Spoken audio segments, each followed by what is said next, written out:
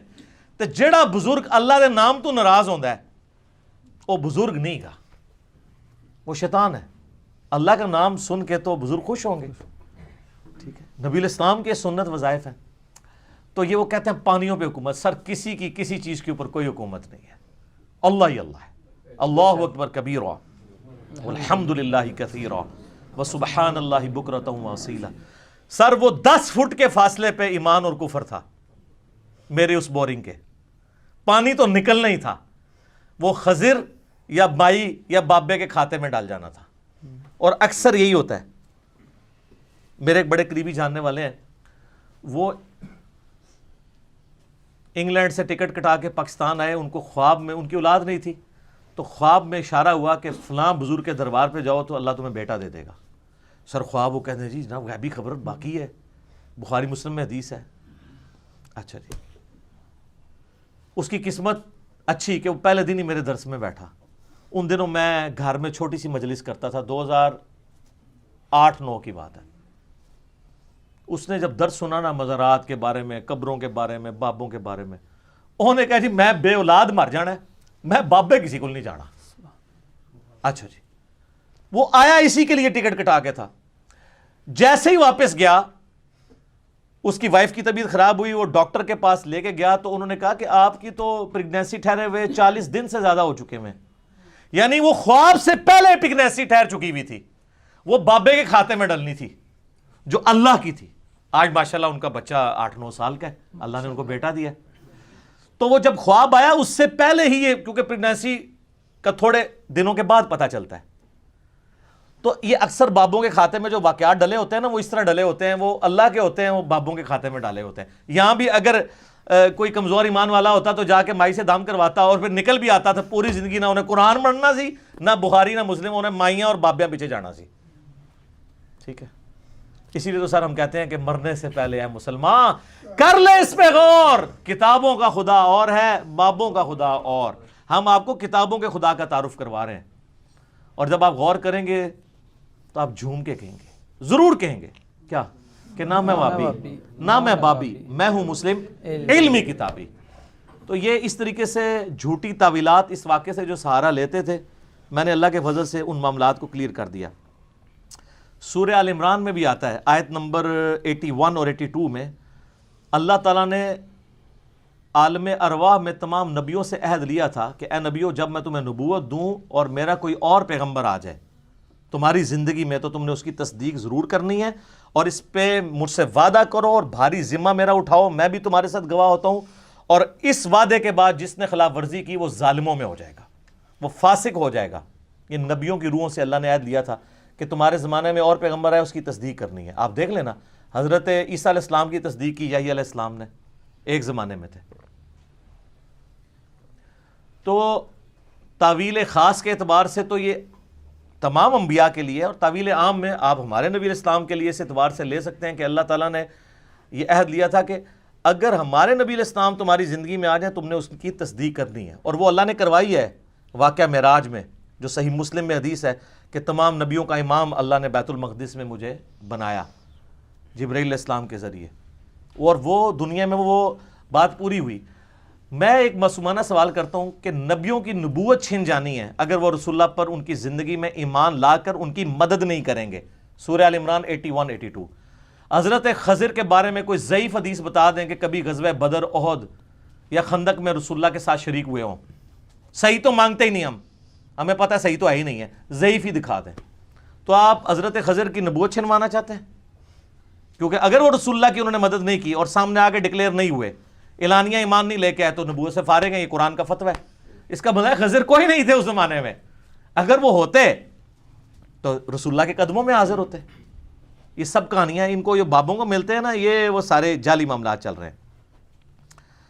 تو یہ علم لدنی کا اس سے لیتے تھے. وہ جو سورہ الکہف میں وہ حضرت خضر کہتے ہیں وَعَلَّمْنَاهُ مِن لَدُنَّا عِلْمًا, وہ کہتے ہیں یہ سینہ مسینہ علم چلتا ہے. ویسے میں نے 55A مسئلہ ریکارڈ کروایا ہے علم لدنی کے اوپر, آپ دیکھ سکتے ہیں. بخاری اور مسلم دونوں میں حدیث ہے. سیدہ عائشہ نے کہا سلام اللہ علیہا, جس شخص نے یہ کہا کہ نبی علیہ السلام نے دین کی جو باتیں اللہ نے آپ کو بتائی تھی وہ چھپا لی ہیں امت سے, اور اسی میں امپلائیڈ ہے کہ خاص لوگوں نے دسیاں نے, باقیوں نہیں دسیاں. وہ اللہ اور اس کے رسول پہ جھوٹ باندھنے والا ہے. اور اما عائشہ نے اس کے ساتھ وہ آیت پڑھی سورۃ المائدہ کی آیت نمبر 67, یا ایھا الرسول بلغ ما انزل الیک من ربک, جو اکثر وہ شیعہ پیش کرتے ہیں غدیر خم کے حوالے سے کہ اے رسول اللہ جو کچھ اللہ نے آپ کو وحی کیا ہے وہ آپ پہنچا دیں اپنی امت کی طرف, اور اگر آپ نے نہ پہنچایا تو آپ نے رسالت کا حق ادا نہیں کیا. تو اما عائشہ کہتی ہیں کہ اس آیت کے تحت نبی علیہ السلام نے کوئی بات امت سے نہیں چھپائی, اعلانیہ بتائی ہے. تو یہ کہتے ہیں خاص علم خاص لوگوں کو دیا ہے. سر اس امت میں اگر کوئی سب سے خاص بندہ تھا نا تو مولا علی تھے. بخاری اور مسلم متفقن علیہ حدیث ہے, مولا علی رضی اللہ تعالیٰ عنہ علیہ السلام سے کسی نے آ کے پوچھا کہ یا امیر المومنین, آپ رسول اللہ کے خاص بندے تھے, کیا آپ کو رسول اللہ نے کوئی ایسی خاص باتیں بتائی ہیں جو باقیوں کو نہ بتائی ہوں؟ ہائے ہائے ہائے ہائے, اب میں نبی علیہ السلام نے ہمیں وہی دین سکھایا جو باقیوں کو سکھایا ہے. ہاں ایک فہم قرآن ہے جو ہر مؤمن کا اپنا حصہ ہے کہ اس میں سے کتنا حاصل کرتا ہے. ظاہر ہے جی آپ قرآن پہ غور و تفکر کرتے ہیں, آپ پہ زیادہ راز کھلیں گے. جس نے ہمیشہ اس کو مردے بخشوانے کا ذریعہ سمجھا ہوا ہے اور کبھی ترجمہ پڑھا ہی نہیں, تفسیر پڑھی نہیں اس کو, تو حضرت علی نے کیٹاگوریکل ڈینائی کیا کہ نبی علیہ السلام نے مجھے کوئی ایسی خاص بات نہیں بتائی جو امت کو نہیں بتائی. پھر انہوں نے اپنے تلوار کی نیام میں سے ایک صحیفہ نکالا, شکر ہے نکال کے وہ دس دیتا کہ کیا ہے. انہوں نے کہا یہ نبی علیہ السلام نے ہمیں وصیتیں لکھوائی تھی کہ کسی مسلمان کو کافر کے بدلے میں قتل نہیں کیا جائے گا بلکہ اس کی دیت دی جائے گی اگر کوئی مسلمان کافر کو قتل کر دے. اور قیدیوں کے احکامات, ظاہر قیدیوں کے احکامات مولا علی کو بتانا تھا نا.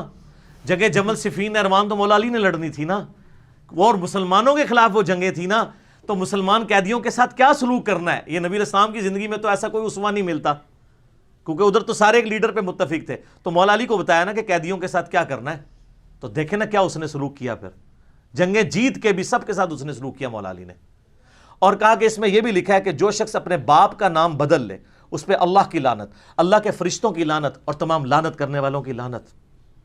اور جو شخص مدینے میں بدعت کو جاری کرے اس پہ اللہ کی لعنت, اللہ کے فرشتوں کی لعنت اور تمام لعنت کرنے والوں کی لعنت. جس کا اول مصداق یزید ابن معاویہ بنا مدینے کی بے حرمتی کر کے.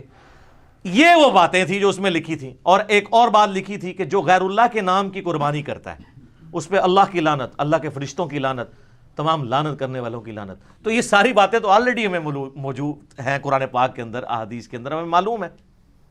تو مولا علی کو بھی کوئی خاص علم نہیں دیا, وہی علم ہے. اور سر مجھے بتائیں حجۃ الوداع پہ جب نبی علیہ السلام اعلانیہ کہہ رہے تھے, بخاری مسلم میں یوم النحر کا خطبہ بھی ہے اور یوم عرفہ کا خطبہ الموطا امام مالک اور مستدرک الحاکم میں کہ اپنے بعد دو چیزیں چھوڑ کے جا رہا ہوں, اللہ کی کتاب اور اس کی سنت, اسے مضبوطی سے پکڑ لو کبھی گمراہ نہیں ہوگے. اور پھر آپ نے پوچھا کیا میں نے اللہ کا پیغام پہنچا دیا؟ تو سب نے کہا بلا یا رسول اللہ, آپ نے پہنچایا, حق ادا کر دیا. ادھر کوئی بندہ نہیں کھڑا ہوا کہ یا رسول اللہ ایڈی منو خاص گل دسی ہے او میں اگے دس دے علم لدنی نا.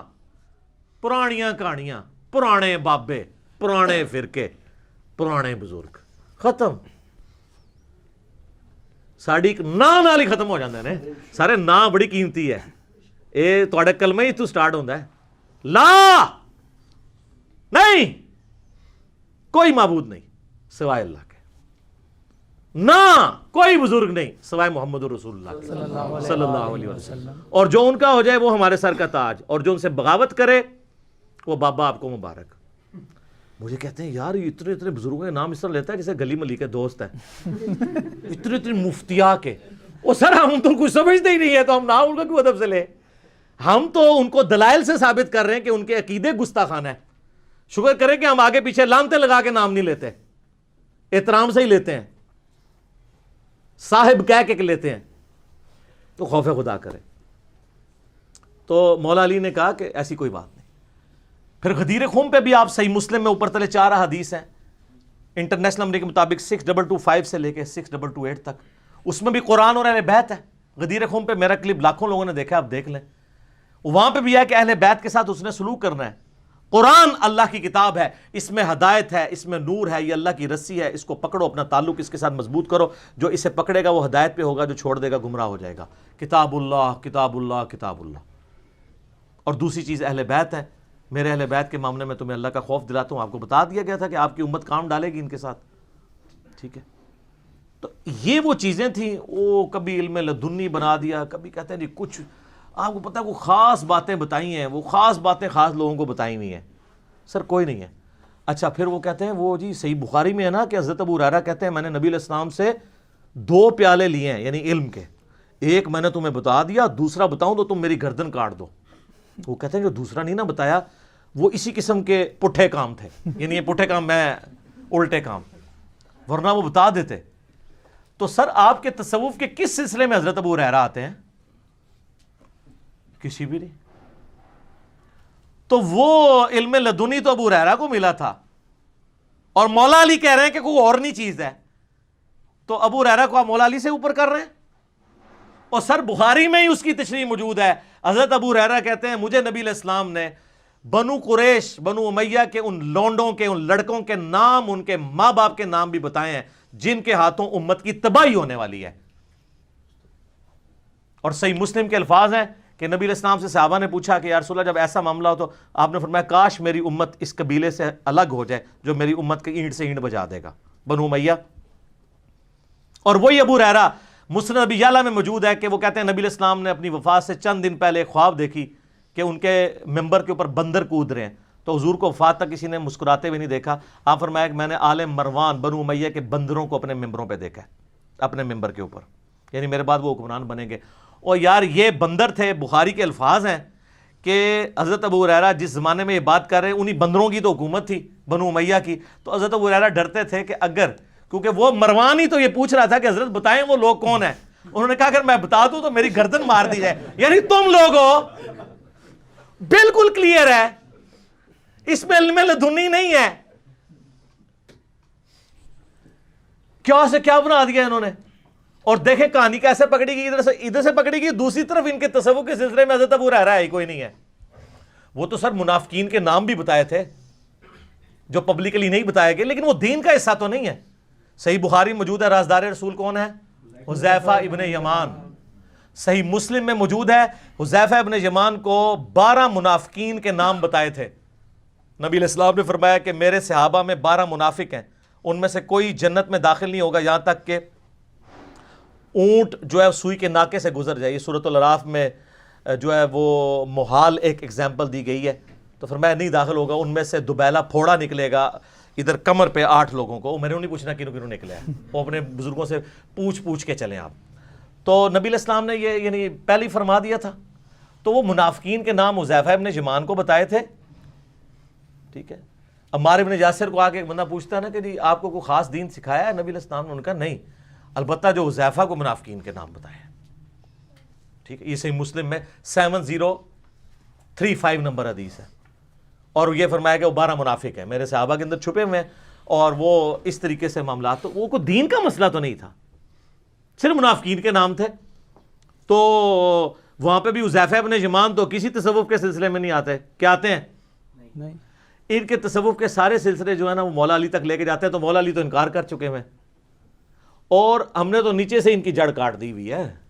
میں نے کہا میرے امام نے کاٹ دی ہے. آپ کو پتہ ہے صحیح مسلم میں مقدمے کے اندر چند تبع تابعین بیٹھے ہوتے ہیں. امام مسلم نقل کرتے ہیں کہ وہاں ایک شخص آتا ہے اور وہ کہتا ہے, جب وہ چلا جاتا ہے نا وہاں سے, تو باقی تبع تابعین کہتے ہیں کہ یہ شخص کہتا ہے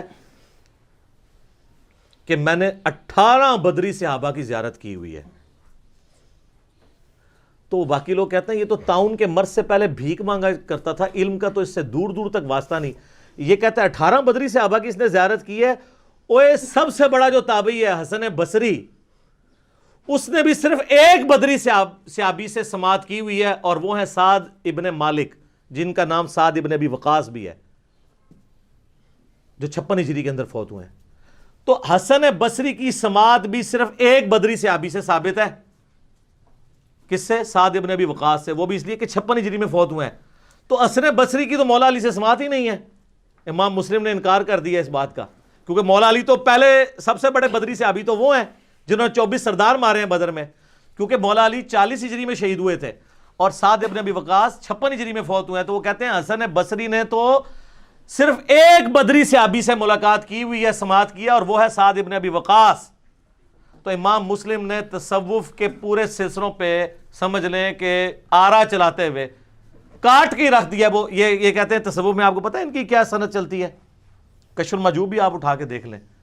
خود علی اجویری صاحب کہتے ہیں کہ میرے جو پیر صاحب ہیں نا وہ خلیفہ ہیں ابو بکر الشبلی کے.